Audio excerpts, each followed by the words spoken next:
Headline edition, July 8, 1947. The Army Air Forces has announced that a flying disc has been found and is now in the possession of the Army. Army officers say the missile found...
And welcome to another episode of the Shadowland Radio Show. I am your host, Dr. William Lester, and as always, we are coming to you from the great city of Atlanta.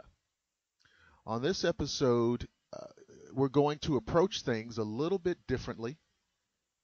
We're going to have a very special guest, and for some reasons that will become clear to you a little bit later, a lot of information about this guest must remain confidential. And but the story that our guest has to tell us is one that is not only remarkable and harrowing, but also terrifying. And so this is going to be a show to remember. Before we get to our guest and his incredible experience, I want to take this opportunity, as I do most of the time at the top of the show, to thank all of the people who have been subscribing to the program on YouTube. And there have been people who are also catching the show on Facebook and on Google. I've noticed some people looking at the show on Google. And I just appreciate the subscriptions and the great comments, and I really love the support. So far, there are 17 programs that have been archived on YouTube and on Facebook and elsewhere, so it should be very easy to find. If you're on Facebook anyway, just type in Shadowland Radio Show and it'll come up, and you can read about the guests and the different episodes, and the same, of course, on Facebook. Just type in the show name, Shadowland Radio Show. Now, let's get to our guest. And for the purposes of anonymity, we are going to refer to him as Alan. And Alan is currently a member of the United States Armed Forces, and he resides on the East Coast, and that's just about as much of his personal information as we are going to reveal. So let me start off by welcoming Alan to the show. Alan, thank you for being on Shadowland Radio Show. Hey, thank you for having me. Without a doubt. I'm very, very pleased that you decided to come forward with your story. Because this is something that, well, I can just tell you, when I heard what his experience was, it frightened me, frankly. And I knew that it would be the kind of thing that the audience would really appreciate hearing. So, Alan, as we've said in the opening, we understand that there are some things that you cannot reveal for the purposes of privacy. can you tell the listeners a little bit about your background, as much as you can reveal? Yeah. Well, like you said, I am in the armed forces, and I have been in for just about 10 years. I've spent a lot of time in the field, which is basically in the woods by myself and with others. And the story I have here actually isn't a part of that. It's what happened to me before my time in the military. But with that being said, I just don't want anything I'm saying to affect me now or later on. Oh, of course not. Of course not. We don't, and we need to be careful of that. And I've seen this in many instances before with people in all kinds of professions and all kinds of career areas who have extraordinary encounters. And as unfair as it is, and as wrong as it is, the reality is that when people have extraordinary encounters, uh, uh, these experiences can be used against you. They can be used Right. against you to hurt you professionally, to attack you personally, and it's very unfair. And so, with that understanding, we are trying to, keep as much personal information about Alan at a minimum. So again, he's been almost in the military for 10 years. The incident that we will be describing happened before his military career. So let's not beat around the bush here. Alan, you can begin your story at any point and just lay it out for us. Okay. Well, there's several ways to go about this, and I'll just start with the story itself. And it's been a while since it happened. I've had a lot of time to actually think about all the different avenues that could have happened, did happen, or didn't happen. But to start the story out, I was in my 10th or 11th grade year of high school, and I was at a friend's house, a friend I've known quite well, and I still know. Okay. He had a friend over, and it was nighttime. We always seemed to go out at night. And we were walking down his driveway. It was just short of a quarter mile. And he gave me this look like, hey, we're about to ditch this friend of his. Like I said, known for a while, actually, elementary school. So as soon as I get this look from him, I just start to take off running. And I get out of this driveway, and I get off in a four-wheeler trail. And I knew I was far enough away I could start walking. And this is a rural area. And there was some light that was silhouetting the area from a neighbor house. And I could see a dark figure just off to the side of this four-wheeler trail. So I start just walking up to it, and I get a few feet away from it, meaning like maybe 2 feet away from it, before I actually realized it wasn't a person, and I didn't know what it was, which I'll get into in a minute. Mm-hmm. So as soon as this crossed my mind, or that I realized what this was not, I happened to catch something running at me for movement from where I just came from, the opening of this four-wheeler trail, which was approximately 150 meters away, which is, I don't know, was it like 450 feet, 500 nearly. And as soon as I see that, I look back, and this body, which I just walked onto, is no longer there. And without even making a decision for myself, my body was just like, we got to get out of here. And I started running. And as soon as I get to my top speed, I look back, and this thing's gaining on me like a car. And just a little bit about myself as well. I used to run track in high school, at least at this time, and I could run a mile in less than 5 minutes. And I was really fast on a 100-meter sprint as well. And this thing was gaining on me like a car.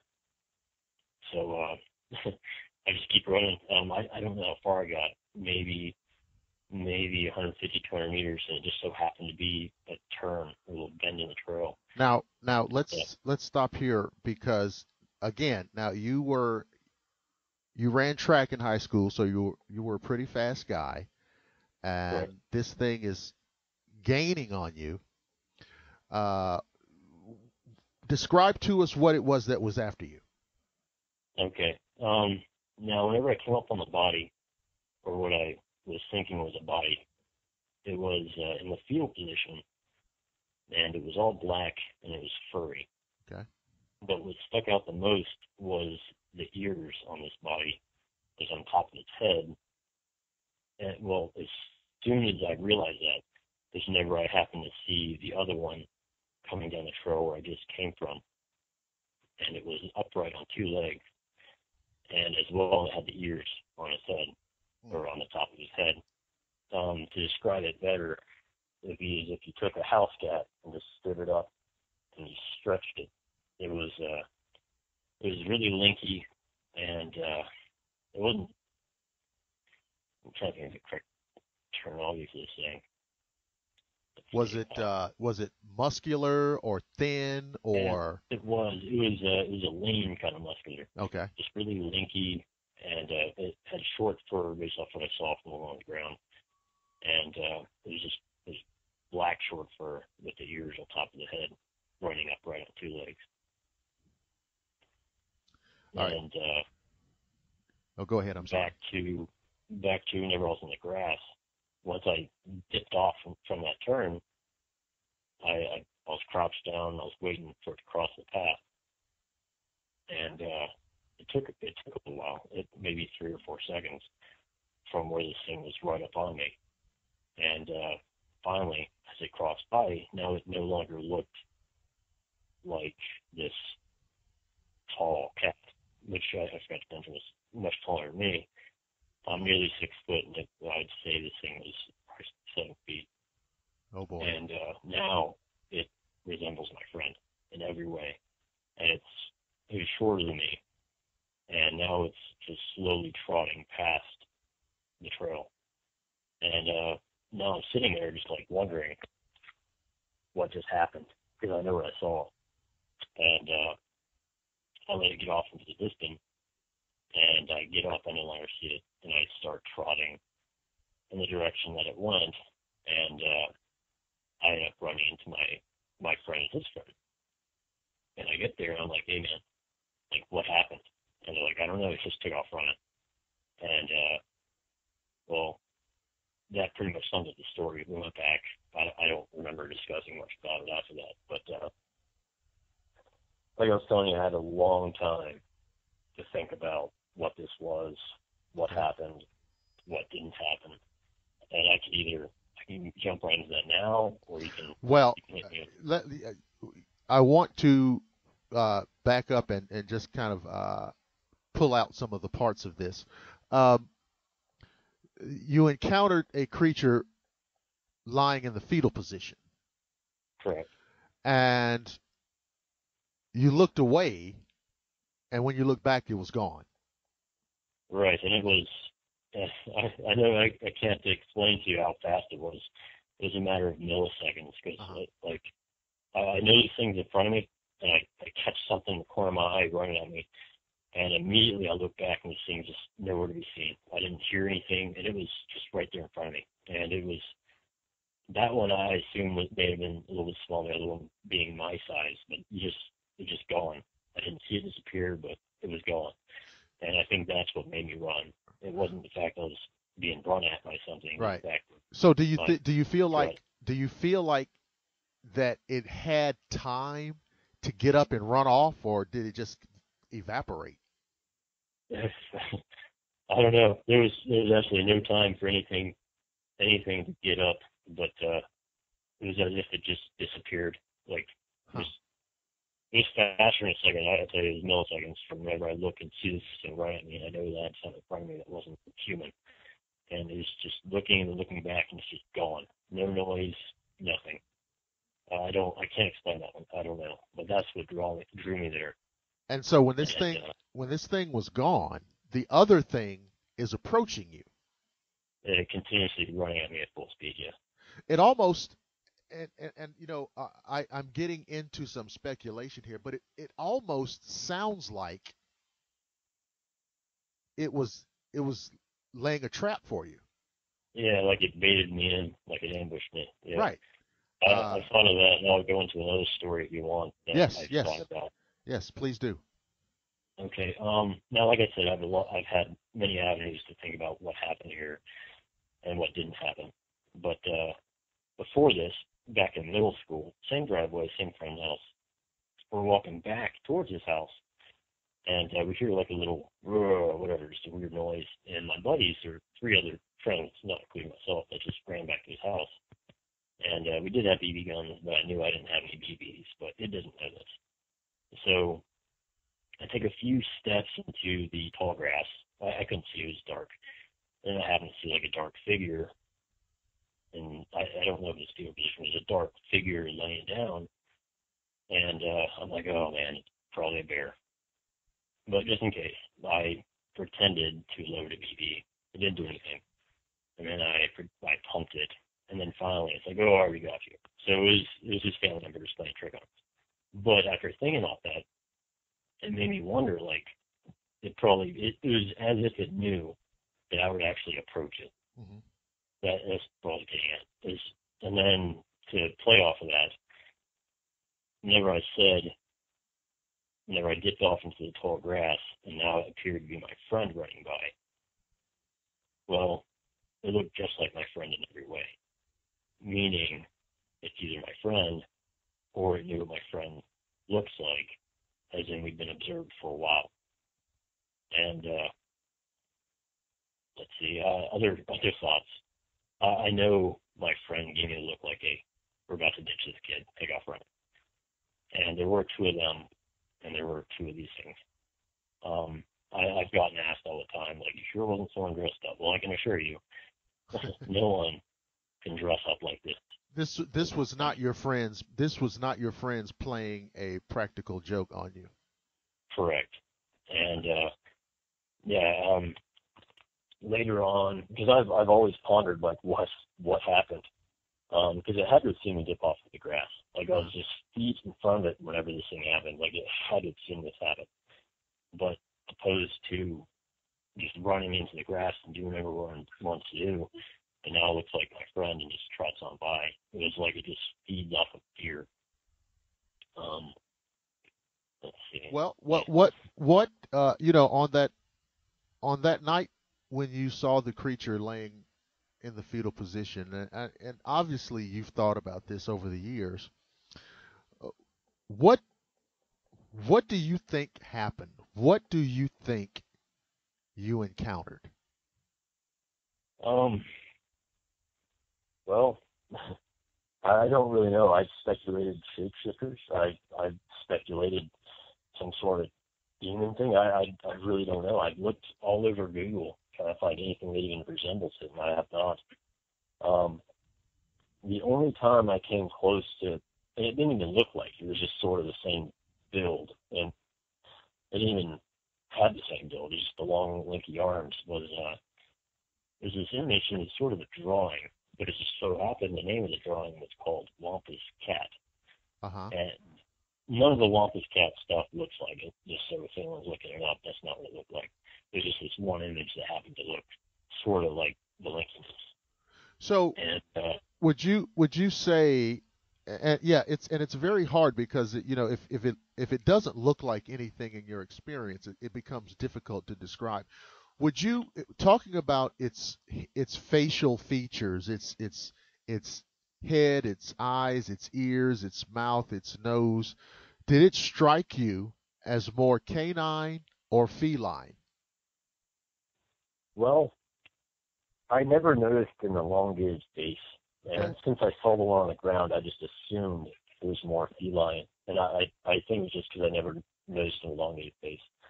Mm-hmm. I never noticed any eyes. I didn't notice a tail, but for some reason I always thought it was feline. Okay. I did do some reading on people that did encounter things out in the woods, and they always talked about the smell or the glowing eyes, but I never noticed any of that. So there was no outstanding odor. No. The only thing that strikes me was the short fur, which I could tell from along the ground, because it was silhouette, or it was well illuminated based off the light nearby, and then the pointy ears on both of them above the head. Did you ever, when this thing was running at you, did you get a feeling that it was trying to get you or just trying to scare you? I definitely had the feeling it was trying to get me. Like, Okay. there was no doubt in my mind that this thing just was just after me, just destroying me. But it could have if it wanted to. That's the thing I've been puzzled about too. Like the one in the fetal position could have had me if it wanted me. Whenever I dipped around that turn, it could have had me. Like, I have no idea why I made it out of there. Well, see, that's the thing. I mean, like you said, if you feel as though it could have had you if it wanted to, and it didn't, that means that's not what it wanted to do. Right. Or there was some reason why it was unable to harm you. And that's sort of why I was saying possible demon realm. I don't know, because I am saved. So, I mean, that was the only other thing I could think of. Now, what about your friend? Have you had conversations with this friend about the situation and what you saw and what they thought, or how did that conversation go? Well, initially, never it happened, and all three of us are out there. Our first instinct was like, well, let's just get back to the house. We never once thought to go back and look for tracks. I don't know why. But then he told me that he has seen something like that out there. I didn't really want to talk about other stories, just I didn't want to discredit this one. But Right. After that, he did mention, which was weird because I figured my friend would mention something like this definitely before we're all out the woods. But he did mention that he had seen something like that before, and he encountered it out there in that area. And it was following him back, and it would make a noise, and he could see it. It would make a noise, so he'd continuously walk back to his house, and then it would make another noise, and it just so happened to be where he last looked that it always follows him back to make a noise to the point where he was running back home. But recently, he within the last year, he told me he's encountered it, and it was in his house, and he said it was in bed with his girlfriend. Yeah. He said it was in bed with his girlfriend, and then that weird feeling that he was being watched, and he looks up, and it was actually in his doorway, and he had that. He claimed sleep paralysis, where he couldn't do anything, but was just staring at him from the doorway. But like I said, I didn't really want to discredit my story by talking about other ones, but I believe him. Mine's pretty weird, so. Well, I mean, listen. This is not a case of one story is crazier than the other one.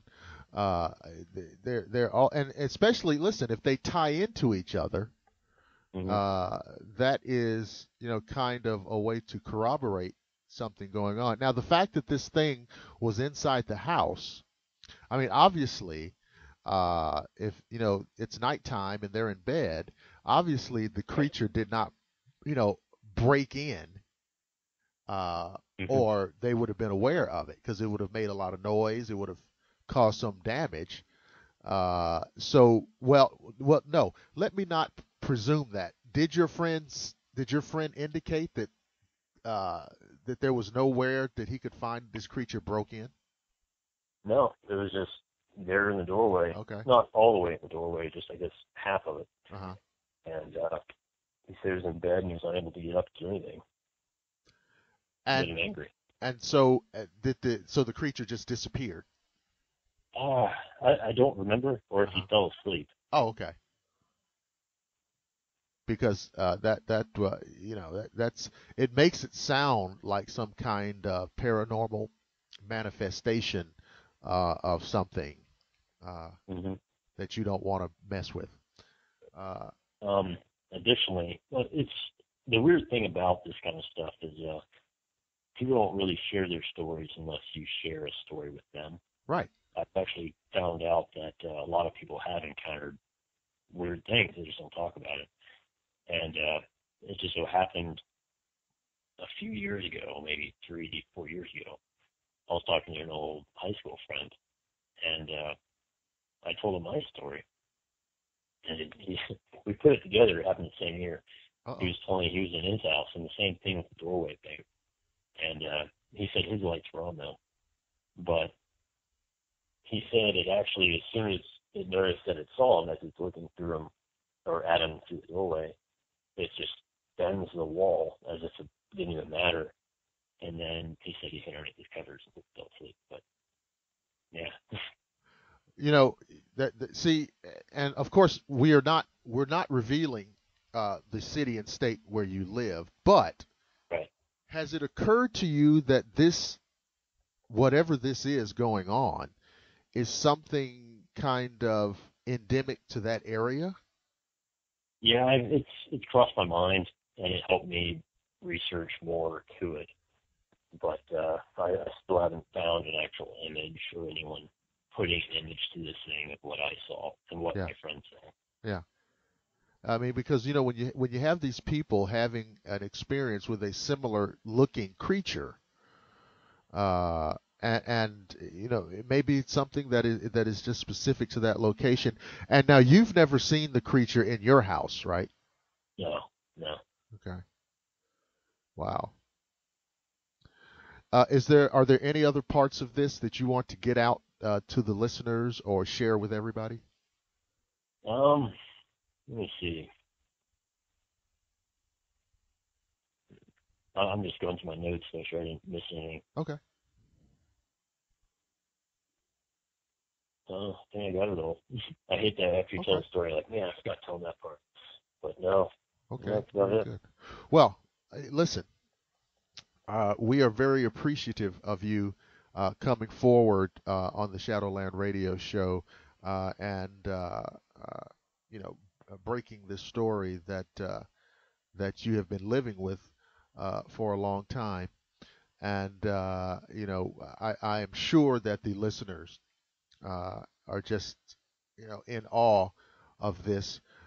What kind of creature was this? It has a lot of earmarks of, you know, some kind of supernatural manifestation, perhaps some kind of elemental being, perhaps some kind of demonic being that seeks to instill a sense of fear, which of course is an emotional energy that it can use,